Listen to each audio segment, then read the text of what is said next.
USDA scientists are apparently on lockdown when it comes to sharing taxpayer-funded studies and data. Now, apparently, the U.S. Department of Agriculture has decided to ban its scientists and employees from sending out press releases regarding any research that they've done. Now, it's a questionable move, but I'll give you more details. Apparently, the department told staff, including some 2,000 scientists, at the agency's main in-house research arm, the Agricultural Research Services, to stop communicating with the public about taxpayer-funded work. So apparently, the nomination of former Governor Sonny Perdue of Georgia as Agriculture Secretary puts the fate of that and other department research touching on climate change into question. Like President Trump himself, Perdue has in the past bucked the overwhelming consensus among climate scientists that Earth's atmosphere and oceans are warming due to human activity, okay? So they're worried about publishing data and scientific evidence that might upset people in the Trump administration. So they're being extra careful and just not sharing info that we paid for and should know about. That's supposed to be our government. We paid for it. And we're not asking for some sort of special access to Area 51. We're asking for data that our scientists, with salaries we paid for, came up with. Now, why do you think they might want to hide the data? So it's the same thing as when I talk about religion, right? What's the forbidden tree? The tree of knowledge. So the same thing when we talk about conservatives overall. What do they attack? The media brings you information. Scientists bring you information. Professors in their Ivy League towers, professors bring you information. They want to tear down everything that brings you facts so they can replace it with their propaganda. In this case, they just made it literal. They're like, well, we hold power. You screwed up. You gave us power. So now we get to literally block all of the information that these scientists have collected. You should have never voted for us. You made that mistake. Now you will have alternative facts as official policy. And what's the actual data and info and research? You'll never know. No, this is a disaster because you're right. I mean, on one hand, they're smearing and dismantling education, and there is a significant portion of the country that's bought into it and they think it's a great thing, right? Like, yeah, education sucks. Like, these elitists with their education, screw them. Okay, well, you're an idiot. And they want you to be an idiot, by the way. And then on the other hand, if there are scientific components of our government that do critical research that informs us and informs policy decisions, they want to shut that down as well. This is a nightmare, okay? Because in reality, for a true functioning democracy, you need an informed population.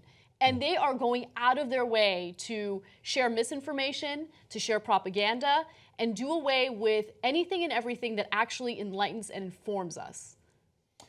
So, look, it doesn't mean that just because you have a higher degree that you know better than us. I would argue with my professors all the time. Probably you're not surprised by that, right? But I was, even when I was a Republican, I never thought, no, I should have an empty head.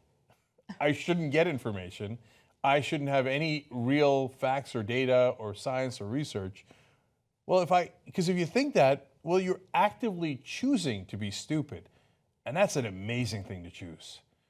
To raise your hand and go, please don't give me facts, they scare me. So here, I mean, if you're a real conservative and you think, no, climate change isn't happening, right? Whatever you think, right? Well, you would want the data. Why would you want the data hidden? Or don't you have the better case? You remember what happened with the Shafer Report in Nixon's administration?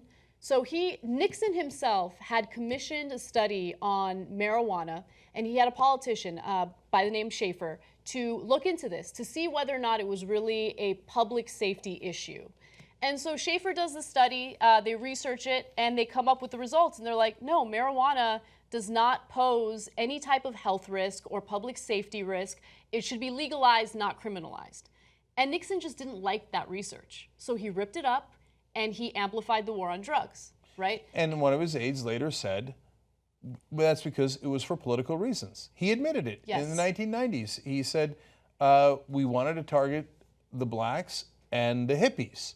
We thought the best way to do that would be the war on drugs. So you give me data that medical marijuana actually has medicinal purposes? Well, I don't like that data. It That's doesn't right. serve my political purpose. I'm trying to target blacks and hippies, and you're getting in my way. Yep. So look, I'm bringing that up because think of all of the consequences and ramifications that came from, a politician rejecting data that didn't agree with his preconceived notions. Think about how many lives were lost, how many people served time in prison, how many lives were ruined as a result of that, right? It's only going to get worse, okay? Education and enlightenment is not a bad thing. Stop allowing those in power to smear it and convince you of that, because all they want to do is manipulate you. And the easiest way to manipulate someone is by keeping them uninformed. And if you say that you do not want facts, there's a good chance that you actually believe you're on the losing side of an argument. You can help build independent media. We're now doing fundraising to get 4 new investigative reporting teams out there and be the watchers on the wall. We're not going to let Trump get away with anything. We're not going to let the establishment get away with anything. You help us build it. tytnetwork.com/go. Be part of the solution.